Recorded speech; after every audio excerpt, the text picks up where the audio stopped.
Hola hermanos, seguimos con las reflexiones entre semana relacionadas, como ya saben, con la predicación del domingo anterior. A la reflexión del día de hoy la he titulado ¿Cómo resolver nuestras diferencias? ¿Cómo resolver nuestras diferencias? Y Romanos 15:7 dice: por tanto, recibíos los unos a los otros, como también Cristo nos recibió para gloria de Dios. En la NBI leemos de esta manera: por tanto, acéptense mutuamente, así como Cristo los aceptó a ustedes para gloria de Dios. Como ya les recordé, pues en seguimiento a la predicación del domingo pasado, vamos a seguir hablando el día de hoy acerca de nuestra relación con los hermanos en la fe. Decía el domingo, si se recuerdan, que algunos hermanos prefieren no relacionarse con nadie, dicen ellos, para no tener problemas. Bueno, es seguro que esto les funciona, de seguro que les funciona, porque definitivamente nadie tendrá problemas con otros con los que no se relaciona para nada. Pero como señalamos el domingo, eso no es lo correcto, no es la manera de actuar dentro de la iglesia.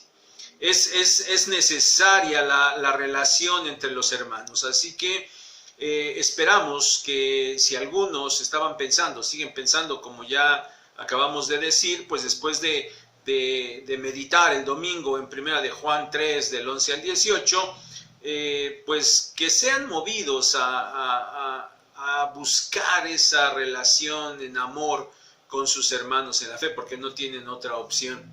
Pero también dijimos el domingo que la mayoría de ustedes, pues sí lo desean, de hecho lo están hasta haciendo. Y bueno, pues qué bueno que así esté sucediendo.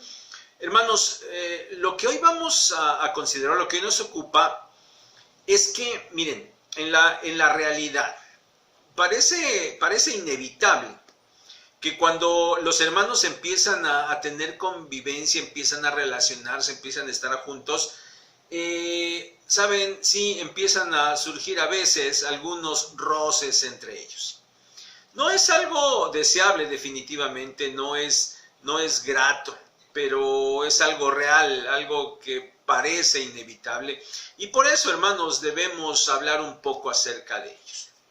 Vamos a considerar, ya les leí Romanos 15:7, pero vamos a considerar todo el capítulo 14 de Romanos, desde el versículo 1 hasta el capítulo 15, versículo 7. Y ahora, como es larga la porción, y para no alargar un poco más el video, yo les pido que en este momento lo pausen un momentito, y cada quien lea por su cuenta Romanos capítulo 14 desde el verso 1 todo hasta el final, y luego se sigue corrido con el capítulo 15 hasta el versículo 7. Pausen el video y por favor lean este pasaje. Bueno, esperemos que ya lo hayan hecho. Y entonces, como ya leyeron y ustedes ya notaron, había problemas en la iglesia de Roma. El asunto central era la diferencia de criterios acerca de la comida y de la importancia que se le daba a ciertos días. Ese era el problema. Algunos comían de todo y otros comían solo legumbres, es decir, eran vegetarianos. Versículo 2. Algunos pensaban que todos los días eran iguales. A otros les parecía que ciertos días, o le daban más importancia a ciertos días. Versículo 5.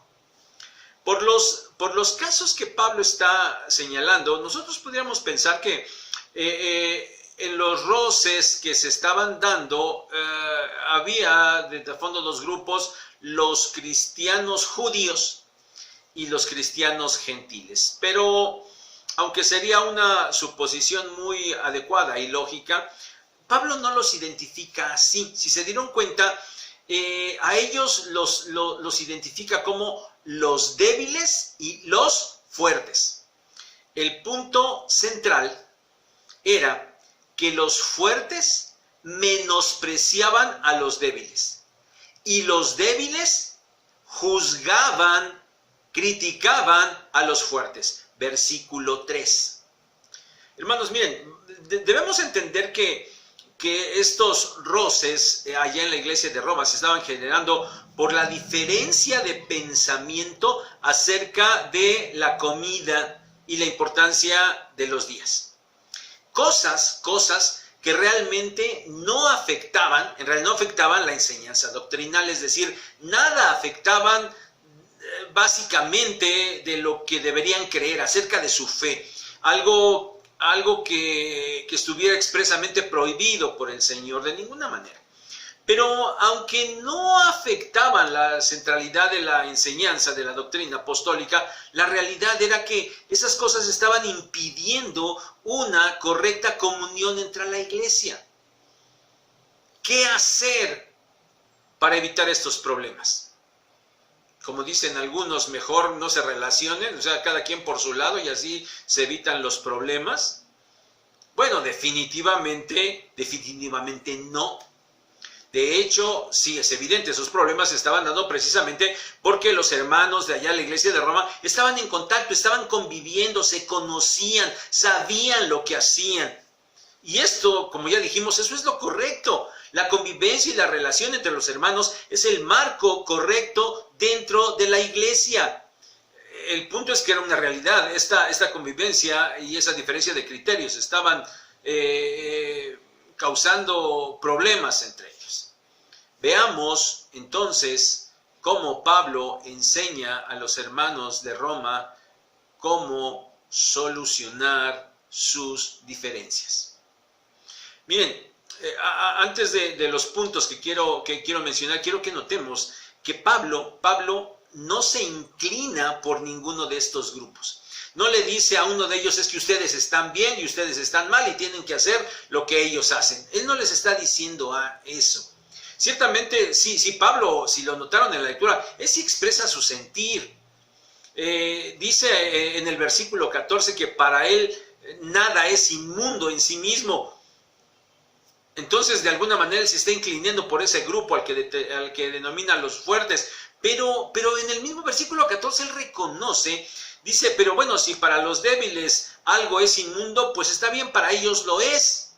Pero no les dice nunca a esos débiles que están mal y que por lo tanto deben corregir y hacer lo que hacen los fuertes. No lo hace así. Noten eso, por favor. Pero reitero lo que ya había comentado, que evidentemente nada de lo que estaba pasando era pecaminoso en sí mismo. Si hubiera sido, sin duda, que Pablo escribe en otro tono y Pablo hubiera corregido puntualmente, directamente, el pecado, el error que estuvieran cometiendo los hermanos. Pero no era así. Sin embargo, aunque no fuera pecaminoso, de todas maneras estaba causando problemas y debían corregirse. Y lo que Pablo dice a los hermanos de Roma que deben hacer es lo siguiente. Punto uno, considerar que Cristo es el Señor de todos. Capítulo 14, versículos 6 al 12. Ahí Pablo explica que cada grupo hacía o dejaba de hacer para el Señor. A quien querían agradar ellos era para el Señor. Y por lo tanto, si así era, ellos no podían estarse señalando, juzgando mutuamente.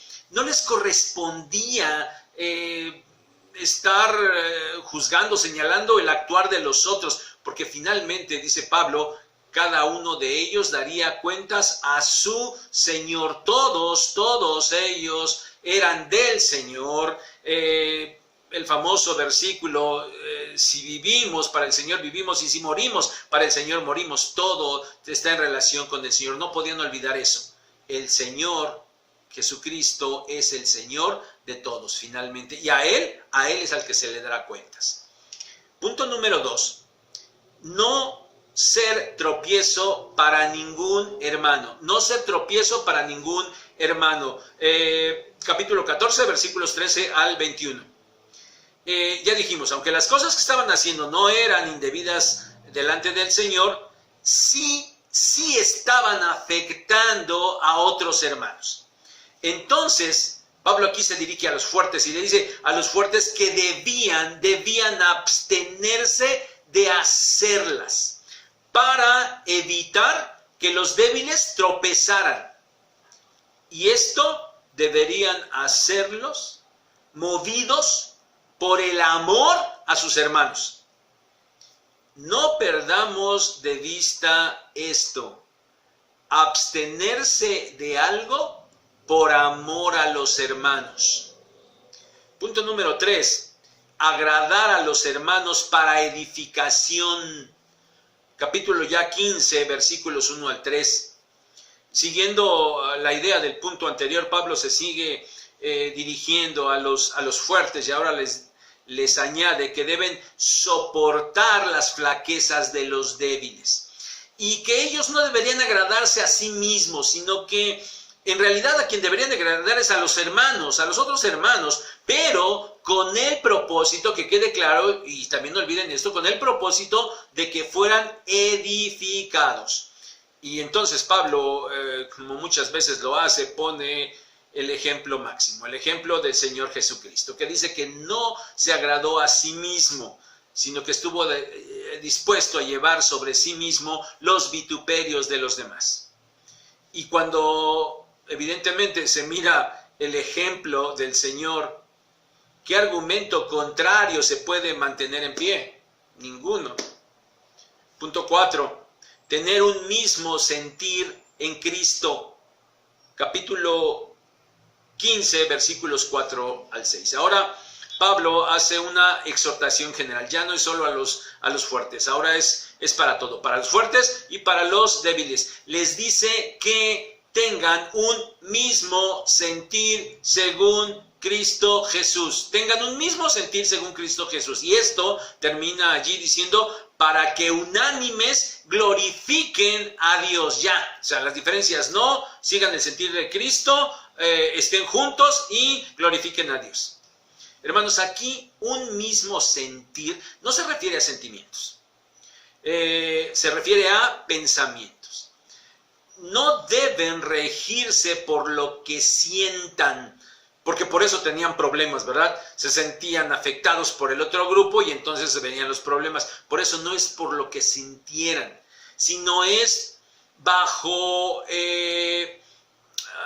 un mismo pensamiento según Cristo Jesús. Y lo acababa de decir Pablo, el Señor, quien no buscó su propio bienestar, sino agradar a los demás. Entonces así ellos mismos, bajo ese mismo sentir en Cristo, deberían de imitarlo. Y entonces deberían buscar el bienestar de los demás. Punto número 5. Aceptarse mutuamente. Capítulo 15, verso 7 que leímos al principio. Por todo lo anterior, no importando ya ahora si eran de los fuertes o los débiles, todos, ahora Pablo se está dirigiendo a todos deberían recibirse mutuamente. Y la base de esa aceptación, aceptarse todos, la base de la aceptación era que Cristo los había recibido a ellos.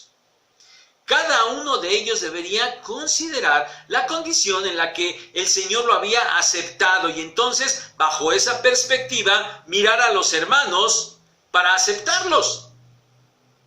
Miren, considerarse, es decir, considerarse a sí mismos, hacía que ya no se pudiera mirar con un espíritu de crítica a los demás, porque delante del Señor todos eran iguales y habían recibido el mismo beneficio. Ahora ellos deberían dar a los demás eso mismo que ellos habían recibido. ¿Se acuerdan? El Señor Jesucristo había dicho lo mismo, Mateo 10:8. De gracia recibisteis, dad de gracia. Ahora, hermanos, repasemos y repitamos estos mismos puntos, pero considerándonos ahora a nosotros mismos. Miren, no nos olvidemos, hemos nacido de nuevo. Ese es el marco general de todas las predicaciones de estas semanas y meses, y también de nuestras reflexiones. Hemos nacido de nuevo y lo hemos dicho, no tenemos opción. Ya pertenecemos a una familia espiritual, ya pertenecemos a la iglesia, no podemos evitarlo. Y debemos amar a los hermanos. Tenemos que relacionarnos con ellos en una convivencia real, presencial, física. En esa convivencia, invariablemente, va a haber cosas que a algunos no les parezcan de los otros. Y a lo mejor ya te está pasando.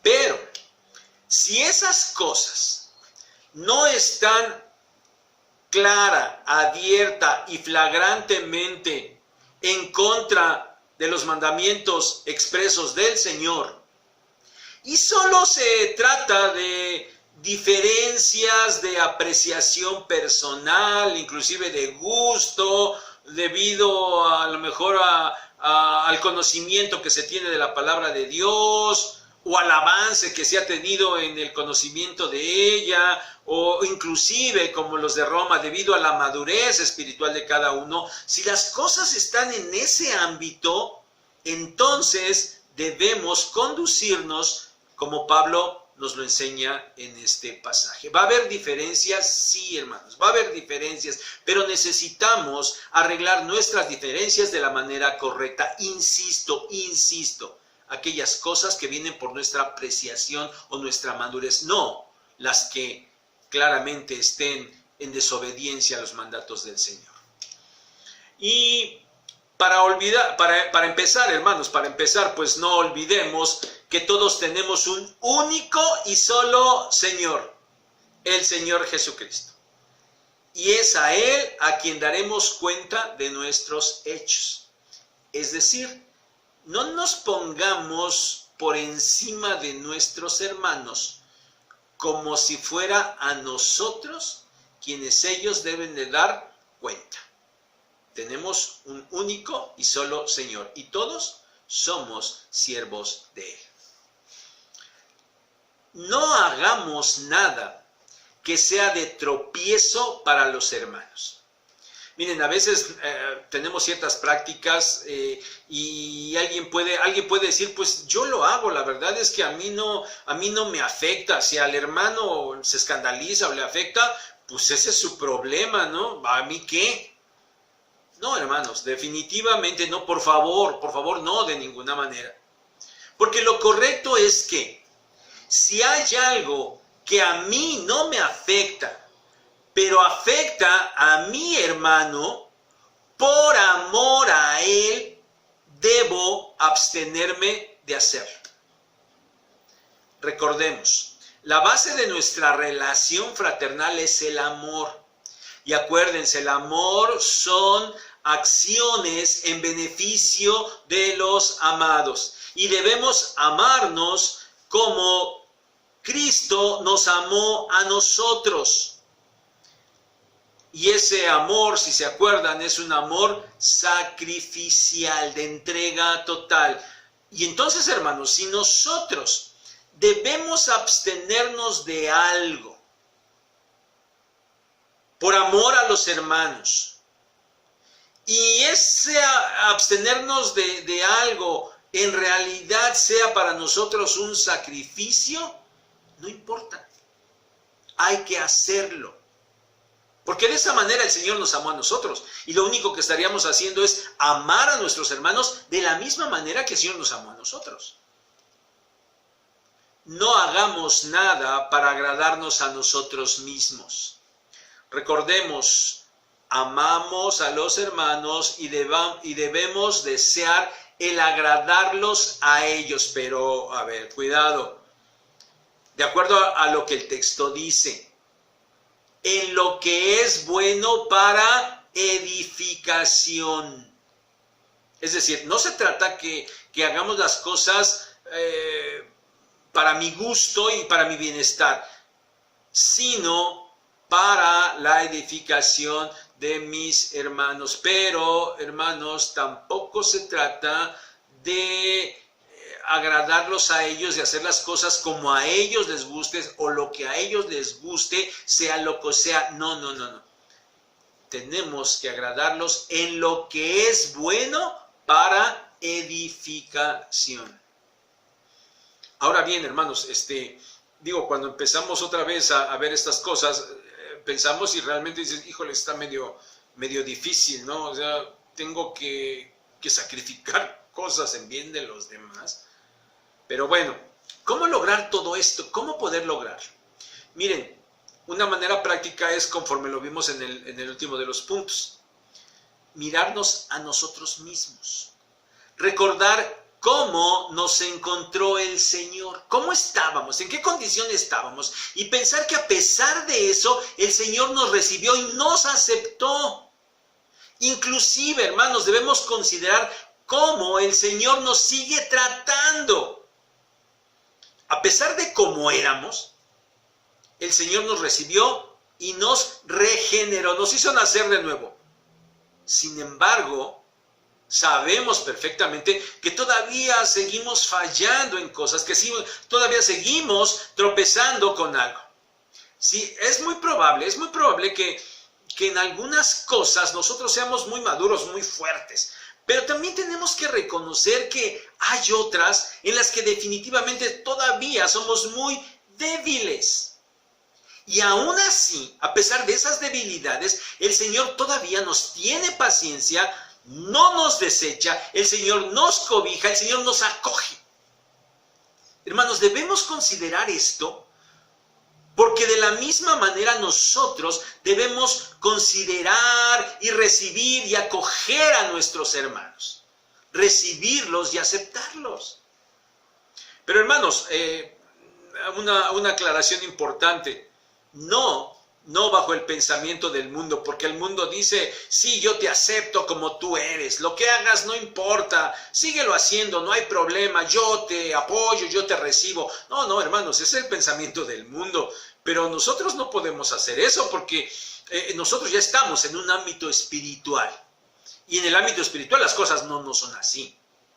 Ciertamente sí, el Señor nos aceptó como éramos. Nos recibió en esa condición y ya dijimos que aún ahora nos sigue cobijando, aunque nosotros sigamos fallando. Pero no nos olvidemos, el Señor se está encargando de llevarnos por el camino de la santificación para transformarnos y nosotros podamos llegar a ser como Él quiere que seamos. A ver, Él nos aceptó como éramos para llevarnos a ser lo que Él quiere que seamos. Así, hermanos, nosotros debemos estar conscientes que nuestros hermanos eran débiles. Y quizás ahora que también han nacido de nuevo como nosotros, en algunas cosas van a seguir siendo débiles.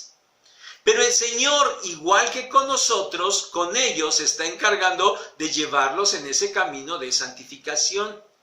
Y por lo tanto, nosotros no podemos rechazarlos. Inclusive, como ya dijimos, tenemos que esforzarnos para agradarlos a ellos, pero, ¿se acuerdan? En lo bueno, para que sea para su edificación. Hermanos, tenemos que esforzarnos para ser instrumentos de edificación para nuestros hermanos. Hermanos, cuánto deseo que podamos entender todo esto y que podamos conducirnos de esta manera. Saben, es una base muy sólida para mantener correctamente la relación que ahora nosotros tenemos con nuestros hermanos en la fe. Hagámoslo. Que Dios los bendiga.